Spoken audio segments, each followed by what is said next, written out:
Hello and welcome. This is Cheryl. Thank you so much for joining me today. In this video, I'm going to create some Classic Mouse Love Valentines. I'm using the Classic Mouse Love collection from Spellbinders. This is a companion set to go with the Steamboat Willie Duo die set that came out earlier. So there's the Classic Mouse Love die set. There's two press plates. We have Classic Mouse Love Sentiments, the press plate and die, as well as the Happy Sentiments press plate and dies. And then I have some rub-ons here, which are going to be my color inspiration for the cards. Before I start any cards, I want to have a bunch of sentiments ready to go. So I'm going to use both of the sentiment press plate and die sets in my BetterPress system. You could also foil these sentiments, but I thought they would look great heat emboss with black embossing powder. So I'm just doing it on hammer mill cardstock. I tape that cardstock onto my clear plate and use a little bit of embossing powder tool on it before inking my plate up with Versamark ink, putting the clear plate to the base and then running it through my Platinum 6 machine. After that, I grab a scrap piece of paper to go underneath and pour on some superfine black embossing powder. I do find when using the BetterPress sentiments that superfine embossing powder works best. I would use regular if I didn't have superfine, but anytime it's possible, I do use the superfine, especially for the sentiments because there's so much really fine detail in them. Then I melt that powder with my embossing tool. Now, if there's any powder stuck where you don't want it to go, just want to use a soft brush in order to remove that before melting the powder. Now, once I have this one done, I'm going to set that to the side, and then I'm going to do the same thing with the other set. I will die cut both of those sentiments, or both of the sentiment plates once they are heat embossed. So I grab that other plate, put it on the base of my BetterPress system, put some embossing powder tool on the hammer mill cardstock that I have taped to my clear plate, ink my plate up with Versamark ink, put the clear plate to the base, and then run it through my die cutting machine once again. Now you could do whatever color embossing powder you want here, or you could just use ink on those plates. They work perfectly either way. I really like sentiments that are heat embossed. I like that extra glossy dimension. So that's typically the way that I end up doing them. So I pour the powder on top of the pressed image on top of that scrap paper, and then I pour all the excess powder back into the container before heat embossing those sentiments. If you've never heat embossed before, it's almost a magic thing. The powder goes from matte granular to a nice glossy shine, and it just really gives those sentiments a really nice look to them. And again, like I said before, I love the glossy dimension that it gives to them. So once this is done, I'll set this one to the side to dry or to cool down for a moment. I will start with the first one that I had done. Now, each one of these sets has one plate that does multiple sentiments and then one coordinating die set. And I always love when you can do multiple sentiments at one time and then cut them out at one time. Now, I'm going to use some Best Ever Craft tape in order to tape that die in place. That way, when I put it through my die cutting machine, I know that it's not going to move on me at all. So by taping it in place, it just keeps it exactly where I want it to go. I reuse those pieces of tape over and over again until they don't stick that well anymore. So a roll of tape goes a really long way. Now, because my paper has warped a little bit from that heat embossing, I put 4 on here. Depending on the size of the plate, sometimes I'll just put 2, but this one, because the plate was a little bit bigger, I thought 4 pieces would be better on all 4 corners. Then I put it through my die cutting machine, and I do put it at an angle. It's just a little bit easier on the machine if you're die cutting at an angle rather than doing a straight on edge. And you can see really quickly and easily we have lots of sentiments here ready to go. I always like doing this at the beginning of my project, so then I have a bunch of them to pick and choose from while I'm creating. I put that second one right through the die cutting machine, and here we have another set of sentiments. And all of these sentiments work perfectly with this Classic Mouse Love die set as well as the Steamboat Willie die set.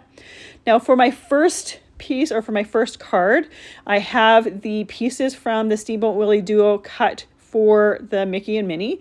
I also have the arms die cut from the Classic Mouse Love set, so they create a little heart between their hands. And then I used the Ruby Treasured Cardstock pack to die cut different hearts for the heart balloons with different finishes. So I chose some mirror, some matte, as well as glitter finish. You can choose whatever cardstock you want, but I always love those specialty cardstocks to give it just a little bit of a different look. The mouse as well as Minnie Mouse are really easy to put together. When you die cut with Spellbinders dies that are meant to be layered on top of each other, it places a little indent where those pieces are supposed to go, so it makes it really easy to know exactly where that placement goes. I've already done a couple videos with the Classic Mouse or the Steamboat Willie Duo. When it first came out, I did a video with it, and then there was some Christmas add-ons that I did a video with it as well. I'll link to those at the end of this video, so if you want some more inspiration, you'll find them in those videos. So for this one here, I'm putting together Mickey as well as Minnie. For my second card, I'm going to be using these same dies, but I'm going to have them already assembled. It's a lot of repetition to assemble the same thing repeatedly, so I figured I'd have them already to go. They're really easy to put together, especially once you've done it the first time. What I tend to like to do is place all my pieces out on my table where they're supposed to go, so that I have everything laid out and I can really easily find the pieces that I need, place them exactly where I want them to go. I typically will do the head first, and then I'll do the body, and then I'll attach them together and then add the arms to it, as well as the tail. But like I said, super easy to put together. I use some Barely Art glue in a fine line bottle. This sticks really, really well, but that liquid glue gives you a little bit of wiggle room to move and shimmy things in place for a few seconds before it starts to set. You don't need to use a whole lot of glue, and by having it in a fine line bottle, I can use it for larger pieces as easily as I can for smaller pieces. While assembling these pieces, I have a large acrylic block there that I will put on top of my pieces where the glue is setting. It just keeps everything nice and flat. It frees up my hands to be working on other things, so I'm not sitting there holding something while it's drying, and I can see right through it. So if by chance when I put that block on there and something moved or shifted, I can see right through the block and I know to fix it right away. I rarely have it that it does shift, but it's always nice to see that and to know that. So my pieces here are all ready to go. Aren't they adorable? These are in the classic Mickey Mouse colors, but you can easily get creative with them. And I'll get a little bit more creative with the colors with the next card. For the background for this card, I'm using the Puffy Hearts embossing folder. This is a new one. It's from the Simon Hurley lines that have come out, or line that it came out this month, but it was just the perfect one to go on the back of this card. It just worked well with the Valentine's theme. There is a coordinating stencil that goes with it, but I'm just using the embossing folder. I wanted my backgrounds to have some embossed dimension to them, but I still wanted them to be fairly subtle. I want the focus to be on Mickey and Minnie and their little accessories here. So I have a white A2 card base. I have a black mat that I'm putting on here that I trimmed down to 4 inches by 5 1/4 inches. And once I embossed my background here, I trimmed that down to 3 3/4 inches by 5 inches. So I have a nice line or nice mat around that embossed piece. Then I can add my Mickey and Minnie figure as well as those balloons. And by having all those pieces ready to go, it makes it easy to put them together and make sure that I have my spacing correct. And I typically will put things on the background of the card without any glue first, just to make sure and see how much space I have and how much kind of leeway I have with those pieces, especially these ones, because I've done them several times. I know that there's not a whole lot of room in the width of the card, so I want to make sure that I don't put something over too close to one side. Once I have Mickey and Minnie down there, I'm going to put those balloons there. I try to thread the balloon between the hands, but I end up not having a whole lot of success with it. So once I'm done putting those 3 balloons there, I'm just going to use my die pick to lift up Mickey's finger in order to place it underneath there. But I love the look of the specialty cardstock for those balloons because it gives the light something to catch when you tilt it in there. It coordinates perfectly with Mickey and Minnie's clothing, but the different finishes just add something to it. You could just take those balloons and do them with regular cardstock, do a little bit of ink blending, or you could choose all the same type of specialty cardstock finish if you want, but I really do like the look of the different finishes on there. I chose one of the sentiments that I already had ready to go, glued that in front of them. You could also put that sentiment on the inside of the card if you want, but I liked it on the front. I thought it suited the image really, really well. So for my next card, like I said before, I already have Mickey and Minnie completed, and their clothes are the same color as the first card. But here we have some other accessories from that Classic Mouse Love die set. So I have a hat for Mickey to wear, and I have it die cut out of some violet cardstock as well as wildberry cardstock. There's a few different colors that I have in there in order to just add some other colors. And like I said before, the color inspiration was from one of the sheets from the rub-ons set. I wanted to have some pinks and purples in there. It just suited the Valentine's theme really, really well. I like red, white, and black, but sometimes adding a few extra colors is always nice. I'm not always comfortable adding pinks when I'm using red, but because there was a variety of pinks and purples with the rub-ons, I know that it was going to look nice, so I ended up going with that. For the heart box, I have that die cut out of Wildberry cardstock as well as Tutu cardstock. And then I use some of that violet cardstock for the bow for the front. I'm going to add a little bit of glue to Mickey's hand and let that box slide in there and set it aside to dry while I emboss the background for this card. I put the hammermill cardstock just in a little bit crooked just so that it would be a little bit different from the other background that I did. I don't think it really makes that whole lot of difference because the background isn't the focal point.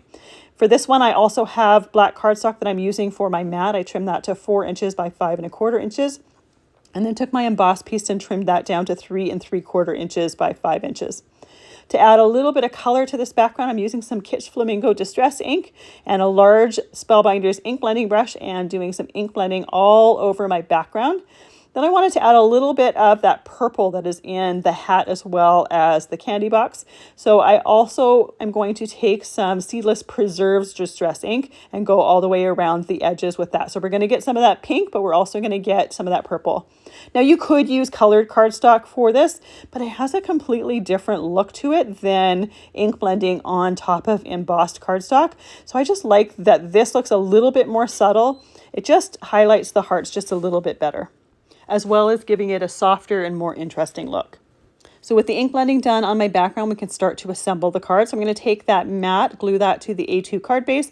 Then I can glue down that embossed piece and center that on the mat. Now, when we're working with embossed cardstock, you want to make sure that you're very generous with the glue because there's areas that are raised and recessed and not all areas are going to have contact with that glue. So I always make sure to use a little bit more glue when I'm gluing on top of something that's embossed.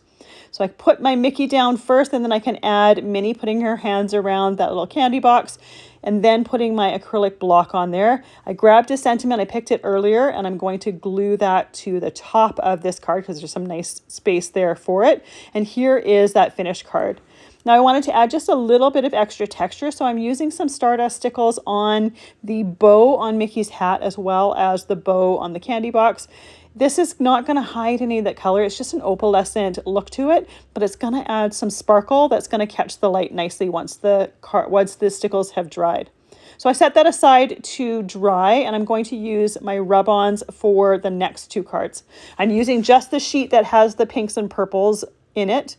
So I have the image on the bottom right that I'm using. I'm just using my shears to cut those out. Then I'm using the one on the top left, and this one's more of a black and white and gray look to it, but I am going to do some ink blending on the background of that card just to give it a little bit of color. I'm doing the rub-ons on some Hammermill cardstock. Now I haven't done rub-ons in quite a while.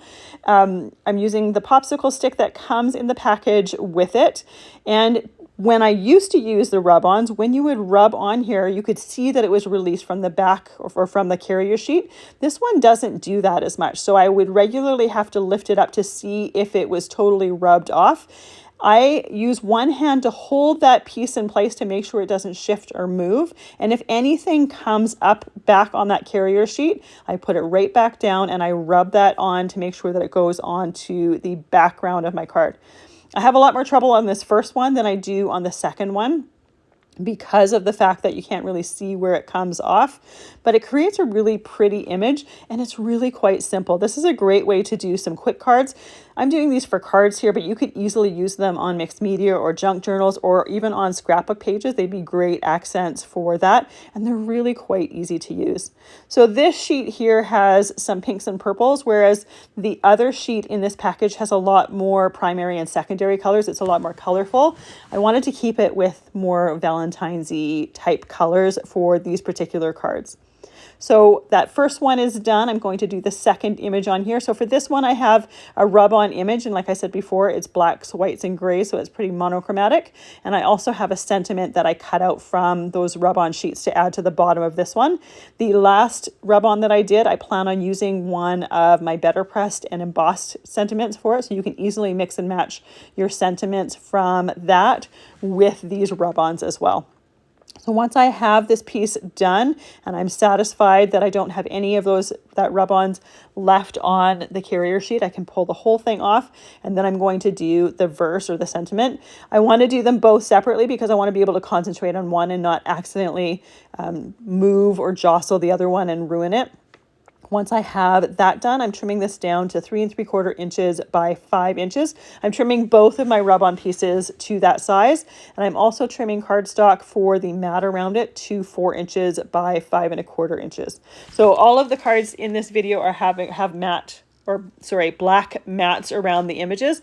It's just nice, and it's a nice frame, and it works well with the black within the die cut images or die cut pieces, as well as the rub-on images.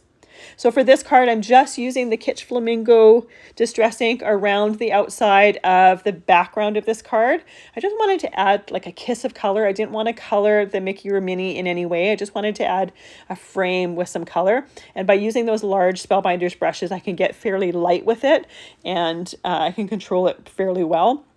For my sentiment, I use the seedless preserves on top of that. So that is going to just be a nice contrast when I put it on top or below the image on my card. Before doing the next background and ink blending around that, I did use my damp microfiber cloth and then a dry one to clean and dry the ink off of my mat. I wanted to make sure that I had control of what ink I was putting on here and I wasn't going to accidentally take up ink that is sitting on my mat. So once again, I'm using the Kitsch Flamingo here. For this one, I'm going to go back in with the seedless preserves and just do a touch of that purple right around the edges. It just gives it a little bit of a different color tone. Just a bit of a difference from the last card. Doing it either way is basically personal preference, but for this one, because there was only the monochromatic colors in the image, I thought using the Kitsch Flamingo as well as the seedless preserves was a nice finish right around the outside of this image here. So once those are done, we're ready to assemble the cards, and I'm doing the same assembly as I did with my first ones using that Barely Art glue in the fine line bottle, and it works really, really well for assembling cards as well as die cuts. As I put the layers down, I put that acrylic block on there just to hold everything nice and flat while I'm working on the next one. I'm going to assemble both of these rub-on cards at the same time because I want the glue to kind of set for a moment with the first card while I'm assembling the second one. Now, to give them just a little bit of extra texture, once I have these cards assembled, I'm going to add just a little bit of stickles on a couple areas of the image. Again, it's not going to add any color because it's an opalescent transparent stickles. It's just going to add a little bit of extra texture as well as something to catch the light when you tilt the card in the light. So for that first image there, I just put it in the centers of the flowers. For the second one here, I put it in the center of the flower on Minnie's hat, as well as on the hearts in between them. I'll let that dry for probably about a half an hour till you don't see the glue. It just reduces the glue and you just see more of the sparkly glitter. Once that is done, we have our finished cards here. Now, I just did 2 really quick cards with those rub-ons, but there's certainly a lot more left over in the package to do a bunch more cards. And I always like adding a little bit of extra texture. So that stickles worked really, really well to add just a little bit of texture to those images and keep them from looking too flat. And then we have our 2 die cut cards. And this one here, like I said before, the color palette is inspired from those peel-offs and from the colors within those peel-offs. And then the color palette within the first one is more classic Disney, classic Mickey Mouse colors. But I just love the finished result of them. They're just so much fun to play with. And I love the fact that there are companion dies to go with the Steamboat Willie Duo die set. So much fun to be able to use them throughout the year for different holidays. Thank you so much for joining me today. I really appreciate the time that you spend with me. I hope you have a fantastic day.